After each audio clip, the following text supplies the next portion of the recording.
السلام عليكم ومرحبا بكم في ريم بودكاست داركم الثانية.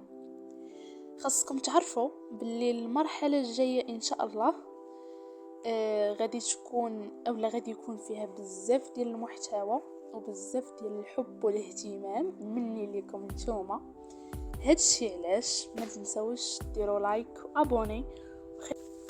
انا عارفة باللي بزاف ديال البنات منكم كيشوفوا باللي تحقيق الأحلام أو الأهداف شي حاجة صعيبة وخاصها بزاف ديال الخدمة والوقت والجهد، وعاد كاين احتمال كبير ديال الفشل.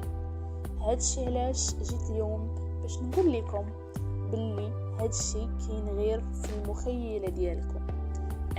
تعمدت نقول مخيلة أو نقول مخيلة ماشي في العقل ديالكم، حيت إلا عرفتوا تخدموا بالعقل ديالكم او بالعقل ديالنا بالشكل الصحيح اول حاجه نقول لكم واللي ممكن تكونوا لاحظتوها في العنوان ديال الحلقه وهي فيجن بورد. علاش بالضبط وشنو هي؟ انا غنشرح لكم ببساطه. الا لاحظتوا معايا باللي الاغلب فينا كيتمتع بواحد العقل اللي كيركز بزاف على المخيله، حتى الا بغينا نفهموا شي حاجه او شي واحد الا كان كيعاود لنا شي قصه او اي حاجه كنستعملوا فيها المخيله ديالنا بزاف. هادشي علاش الا لاحظتوا باللي الحاجه الرئيسيه اللي كتركز عليها الفيجن بورد او لوحه الاهداف وهي تصاور او الصور كما كنقولوا بشكل عام.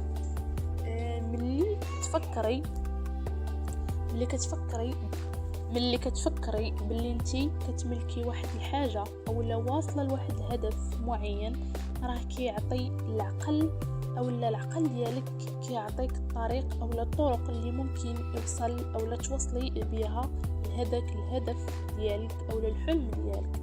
حيت العقل ديالنا خصنا نعرفوا بلي انه ما كيفرقش او ما كيعرفش الفرق ما بين الواقع والخيال.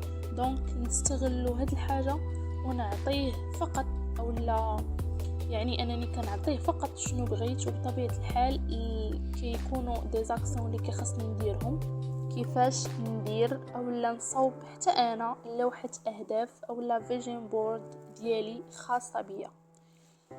حاولوا تركزوا معايا وكبروا الفيديو الا ما كنتوش مكبرينه. انا غنشرح لكم بشويه بشويه. لوحه الاهداف كما كتشوفوا هي واحد اللوحه كبيره كتكون مقسمه ل5 يمكن نقولوا او ل4 ديال الاجزاء. في الوسط كتكون السنه ديالنا او العام اللي بغينا نحققوا فيه هادوك الاهداف، بحال مثلا 2026. والجانب الجانب اليمين او اليمين ديالنا فيها الفوق كنفضل يكون الصحه او الهيلث كما كنقولوا، بحال مثلا الجري، سبور، ماكله صحيه، شعر صحي وبشره صحيه واللي بغيتو. والجانب هنا اليمين اللي تحت كنحس باللي كيخصنا نخصوه الهدايا والحوايج اللي نحسوا براسنا خاصنا نكافئوه بها، وخصوصا الحاجه اللي كتفرحك انتي بالخصوص. دابا الجهه اليسرى من لوحه الاهداف ديالنا غادي تكون مهمه بنسبه كبيره، حيت فيها الفوق غادي نكونوا مخصصينه العلاقات ديالنا، علاقتنا مع الله، الصلاه، العباده، قراءه. غادي نكونوا مخصصينه العلاقات ديالنا، علاقتنا مع الله سبحانه وتعالى، الصلاه، العباده، قراءه القران او حتى الختم ديالو وبزاف. وحتى الا بغينا نخصصوه علاقاتنا مع الناس، نحدوا من المحيط ديالنا بالاحرى، ونحاولوا نقصوا من الكثره ديال البنادم ونحاول نركزوا على راسنا. هادشي فاش كيتجلى هاد البارتي هادي اولا هاد الجهه من الفيجن بورد ديالنا.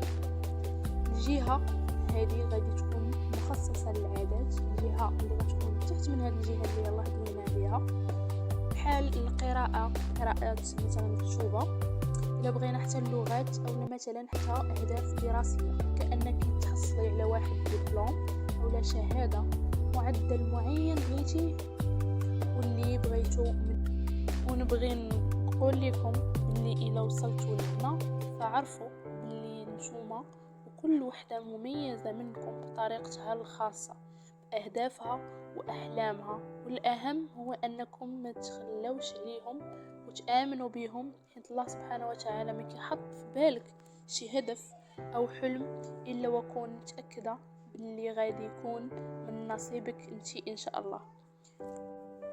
بهادشي غادي نكون وصلنا للاخر ديال الفيديو. كنتمنى نكون ما طولتش عليكم بزاف وكنبغيكم بزاف.